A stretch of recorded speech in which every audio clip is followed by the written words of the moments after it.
Aloha listeners and welcome to another episode of the Cape and Cowcast, the place for everything superhero and all that's awesome in between. I'm your host Alex Burns and today I'm joined by my buddy Franco Dionysio. Hello. How's it going, man? Very good. Yeah. Very Are you excited about what we're talking about today? I'm very excited.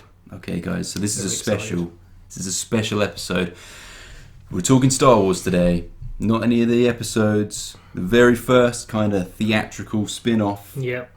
Rogue One. New trailer dropped. Rouge One. As I keep seeing it. Yeah. Online. It's well, I'm not going to have a go at people for making typos online, man. The amount of my blogs where someone wants me to proofread, but yeah, I mean, pretty sweet. Yeah, very good, very cool, very good, very excited, interested to see what this this first non kind of story film is like. You know. Yeah, because this is okay. So give me the spiel. Like, I mean, treat me like an idiot. I kind of know where this is taking place. Okay.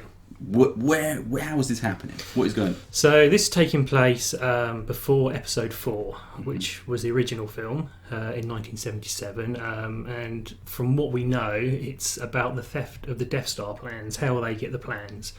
I'm not quite sure exactly how close to that film it is, if it's a year or if it's a week, or so that we'll sort of find out. So basically, I mean, that's it. So we know what's going to happen, but it's how it happens, I suppose, and how these new characters get affected, and which, if any of them make it to, because the stakes are high now, right? That's right. And then if we cross any of the kind of classic kind of characters as well, which we may do. Any bets on who?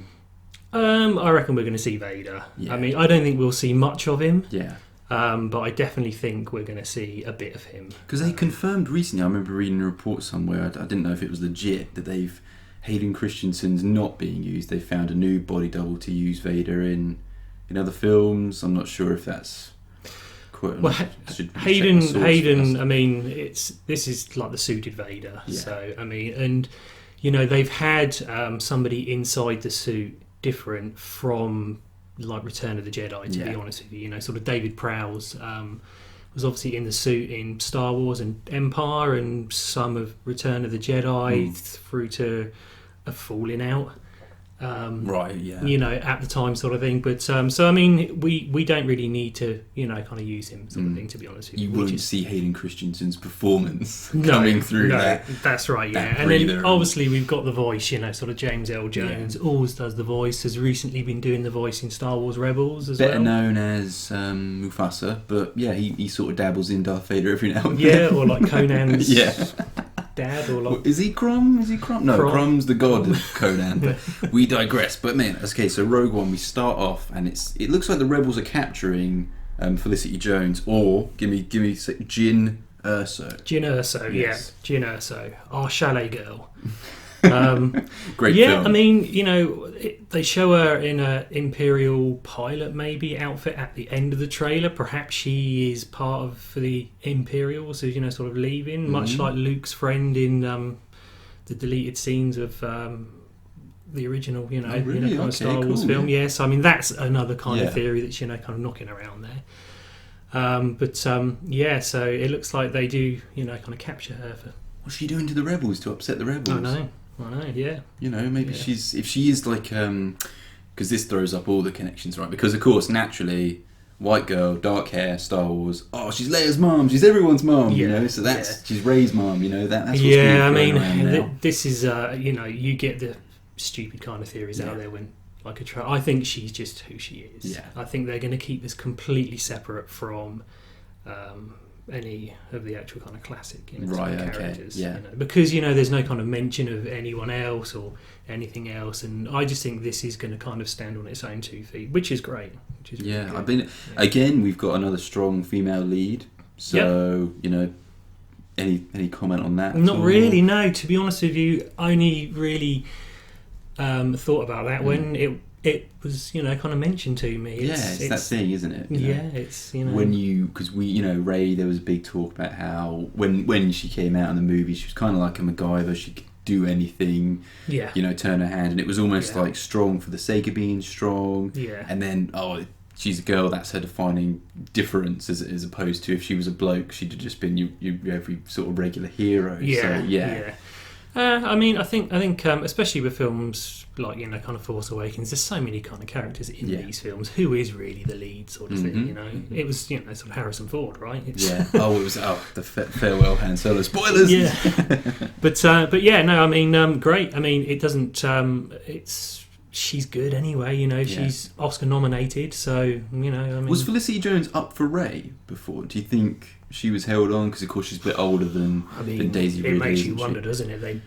They probably spoke to her. This film was filmed last year, so it kind of wouldn't have been kind of too far apart. And I would have thought in the casting kind of meetings they were looking at other things as well. So same way maybe that Diego Luna guy might have auditioned for Poe. Damn, do you know what I mean? Yeah. Like it could have all been going on at the same place. Yeah. And this cocoon of sort of Star Wars auditions. Well, you're not right for this, so we've got this. That exactly. Why say no to these great guys? Because the cast, really, that's the only thing we know about it. This cast, we've got a few names. Yeah. So Mon Mothma, Stormtrooper number 1. People like that have been confirmed, but it's a mystery, isn't it? So I mean, any sort of theories? I mean, for me, when I saw Donnie Yen with a stick, doing some crazy moves, I thought he's a Jedi. Do you know what I mean? Because there's got to be some stragglers, right? I mean, am I totally off base there, or could that be something that we could see? We grew up though. I mean, a long time ago, we kind of grew up with the understanding that there were no more Jedi. But in kind of recent years, in things like the Clone Wars and kind of Rebels, these Force kind of users, let's maybe sort of call them, have kind of popped up. So kind of possibly. There's a theory online saying that he is Kanan from the Rebel show, which I don't think he is. No. It's just because he's blind. He was recently kind of blinded in an episode, so kind of people are putting that together. But maybe he might just be a badass. Good with a stick. But kind of possibly. I would like to think not. I want Obi-Wan to be out there kind of on his own, and the Purge has happened. Right, this is there's a whole other film there, right? The Purge of the Jedi. It's like, but hopefully not for me anyway. Yeah, because the struggle, you kind of want it to be over, like the Palpatine wins at the end of Revenge of the Sith. Yeah, and there's no one left, and really don't dilute the sort of purity of A New Hope, which is Last Jedi, one last stand. Exactly. There weren't all these other guys who failed. It was just Luke, who made sort of stand with Obi-Wan. Like it's when they start kind of going near that like original kind of film, I think that's when they are going to have kind of problems. But to do something, there are lots of things kind of mentioned in that whole kind of universe, and it's like, well, that might look quite good on a big screen, make a good kind of story. So it is a bit of a kind of wait and see, but it looks very good. They've got the right people kind of behind it. So. Yeah, I mean, we should probably talk about the overall sort of feeling I got from the trailer. Yeah. So I said to you, we were watching it like just before we started, and I was just like, whoa, it's movie. It seems like movie first as opposed to Star Wars spin-off. Cash in, cynical sort of corporate grab second. It looks like there's no flash of a lightsaber. Everything is kind of. If you're a kid, you kind of might not even notice a Star Wars movie until right at the end. If you're only sort of lightsabers and blasters, there's some of that going down. But a lot of it's spent setting up Jyn, explaining sort of what it goes, and then Forrest Whitaker in a Darth Vader costume or something.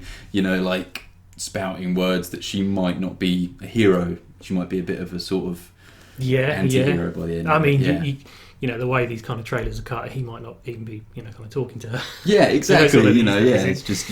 But I think it does a really good job of, like the first thing I thought is there's the Yavin base, there's an X-wing, a proper old school, kind of X-wing. There's kind of Mon Mothma at the table, of like the Battle of Yavin. It just looks like the original film. Are they going to be kind of running around the Death Star? Maybe, hopefully not. Kind of perhaps. But that's what I got. Wow, this is in that time, and like all the original kind of stormtroopers and everything. Look great, and like you said, it just looks like will be a good film sort of thing. I mean, the first thing I thought is, why is this not a 10-part kind of Netflix show? Right. Okay. Yeah. This, sort of needs to be like a weekly thing. But just how it looks, I thought, wow, there's all the old kind of costumes and the sets and everything looks, great. And I mean, you're an advocate, of course, so we've got this thing now, Disney Star Wars movie every Christmas, right? Yeah. For the next ever, Yeah. So, it seems to be. Yeah. I mean, but you are right. Netflix, that'd be a really cool platform. You look at the stuff they're doing with Marvel, and you just think how much they're able to sink in it. It's not an expense thing, right? It's like Game of Thrones does well by having 2 or 3 episodes that are actually action, and the rest of it's just kind of talking, and people are okay with that because you care about the characters. You just have to threaten their lives constantly. That's it's sort of like, oh, we might die today. It's just like a conversation. A weekly basis. Yeah, exactly. Which is that's back next week. Can't wait for Game of Thrones to come back. Pretty sweet. Yeah. But I mean, is there? Do you think there's a risk of oversaturation with Star Wars? I mean, there's only one way to find out, and ask me that in kind of 5 years' time. That is one thing I am, I think a film every kind of 2 years would be fine. Yeah. I feel like The Force Awakens, we've had the movie, the Blu-ray's out. It's out next week here. It's out in the States now.